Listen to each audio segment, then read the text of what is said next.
Surat Titus, pasal 1. Anakku Titus, saya Paulus menulis surat ini sebagai hamba Allah dan Rasul Yesus Kristus. Saya dipilih dan diutus untuk menolong orang-orang pilihan Allah supaya menjadi kuat dalam iman mereka. Saya juga harus membimbing mereka supaya mengenal ajaran yang benar yang diajarkan oleh agama kita. Ajaran itu berdasarkan harapan bahwa kita akan menerima hidup sejati dan kekal. Allah sudah menjanjikan hidup itu sebelum permulaan zaman, dan Allah tidak mungkin berdusta.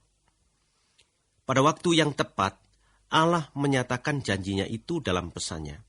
Pesan itu sudah dipercayakan kepada saya, dan saya memberitakannya atas perintah Allah, penyelamat kita. Titus, engkau adalah sungguh-sungguh anak saya, sebab engkau dan saya sama-sama sudah percaya kepada Kristus. Saya mengharap semoga Allah Bapa dan Kristus Yesus, Raja Penyelamat kita, memberi berkat dan sejahtera kepadamu. Saya meninggalkan engkau di Kreta, supaya engkau dapat mengurus hal-hal yang masih perlu diatur.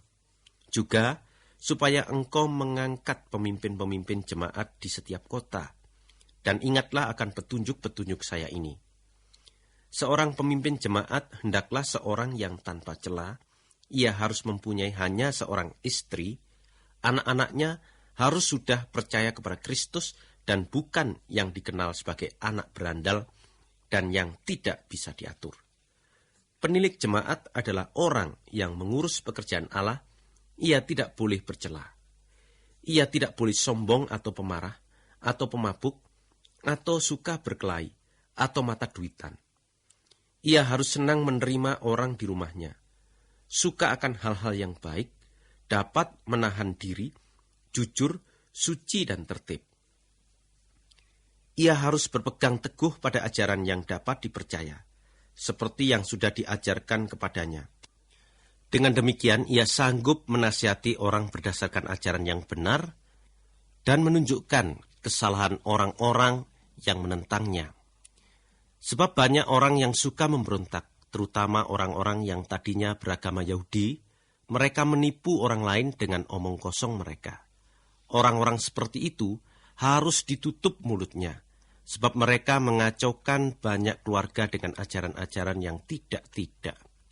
Mereka melakukan itu hanya karena mau mencari untung yang tidak pantas. Pernah seorang nabi mereka sendiri yang berasal dari Kreta juga berkata, orang-orang Kreta selalu berbohong, dan seperti binatang buas yang rakus dan pemalas. Apa yang dikatakan oleh nabi itu memang benar. Itu sebabnya engkau harus menegur mereka dengan tegas, supaya mereka tetap berpegang pada ajaran yang benar, dan tidak lagi berpegang pada dongeng-dongeng Yahudi atau peraturan-peraturan yang dibuat oleh orang-orang yang menolak ajaran yang benar itu.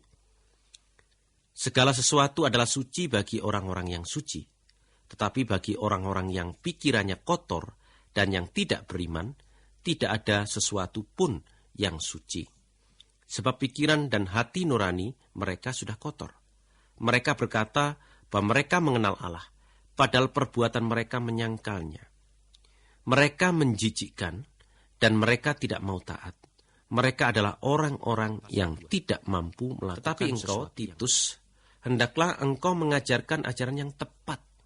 Nasihatilah orang laki-laki yang tua, supaya mereka menahan diri, bijaksana, dan hidup sebagai orang yang patut dihormati. Mereka harus juga berpegang pada ajaran yang benar dari Allah, mengasihi dengan sempurna, dan menderita dengan tabah. Begitu juga hendaklah engkau menasihati wanita-wanita yang tua, supaya kelakuan mereka sesuai dengan apa yang patut bagi orang yang hidup khusus bagi Allah.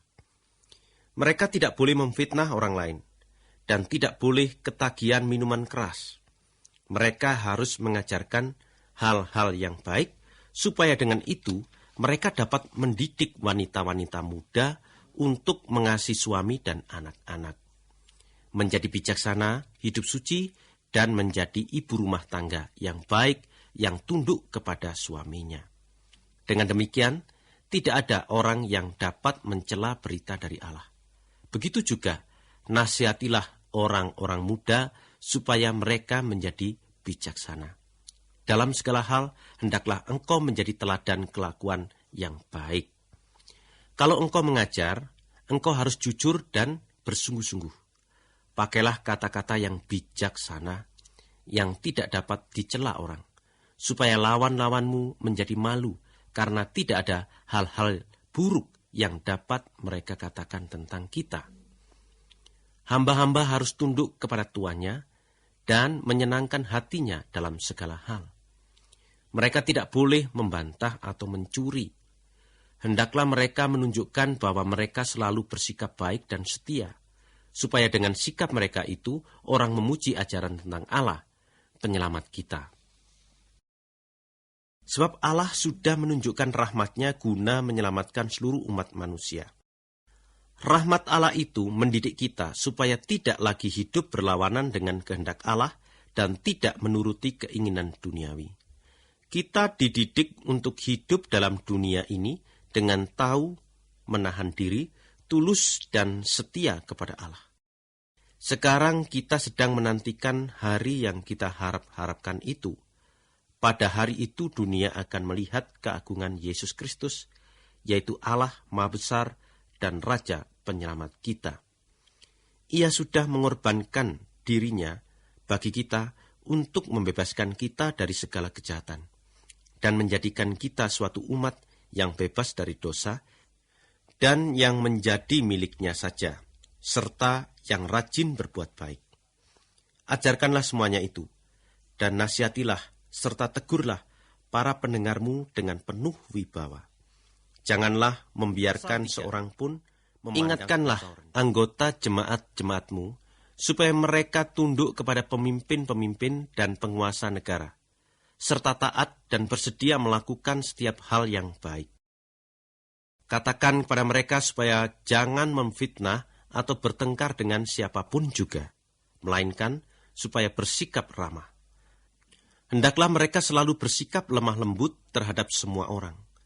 Sebab dahulu kita sendiri juga bodoh, sesat dan tidak taat. Kita diperhamba oleh bermacam-macam nafsu dan keinginan.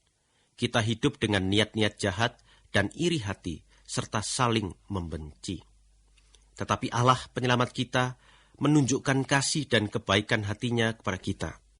Ia menyelamatkan kita, bukan karena kita sudah melakukan sesuatu yang baik, melainkan karena Ia sendiri mengasihani kita. Ia menyelamatkan kita melalui Roh Allah yang memberikan kita kelahiran baru dan hidup baru dengan jalan membasuh kita. Allah mencurahkan Roh-Nya kepada kita dengan perantaraan Yesus Kristus, Raja Penyelamat kita, supaya oleh rahmat Yesus kita berbaik kembali dengan Allah, dan kita mendapat hidup sejati dan kekal yang kita harap-harapkan. Perkataan ini sungguh benar. Saya mau engkau menekankan hal ini, supaya orang-orang yang percaya kepada Allah sungguh-sungguh berusaha untuk melakukan pekerjaan-pekerjaan yang baik dan berguna untuk semua orang. Jauhilah perdebatan-perdebatan yang tidak berguna, cerita-cerita asal-usul, pertengkaran, dan perkelahian mengenai hukum agama. Semuanya itu tidak ada gunanya dan tidak ada untungnya. Orang yang menyebabkan perpecahan dalam jemaat, hendaklah engkau tegur 1-2 kali. Sesudah itu janganlah lagi bergaul dengan dia. Engkau tahu bahwa orang semacam itu bejat dan dosa-dosanya membuktikan bahwa ia bersalah. Segera sesudah saya mengutus Artemas atau Tikhikus kepadamu, berusahalah secepat mungkin untuk datang kepada saya di Nikopolis. Sebab saya berniat tinggal di sana selama musim dingin. Berusahalah sungguh-sungguh untuk membantu Senas, ahli hukum itu, dan Apolos, supaya mereka bisa berangkat dan tidak kekurangan apa-apa. Orang-orang kita harus belajar melakukan hal-hal yang baik, supaya dapat memenuhi kebutuhan-kebutuhan yang sangat diperlukan. Jangan sampai mereka hidup tidak berguna. Semua saudara yang ada bersama saya mengirim salam kepadamu. Sampaikanlah salam kami kepada kawan-kawan kita yang seiman. Semoga Tuhan memberkati saudara semua.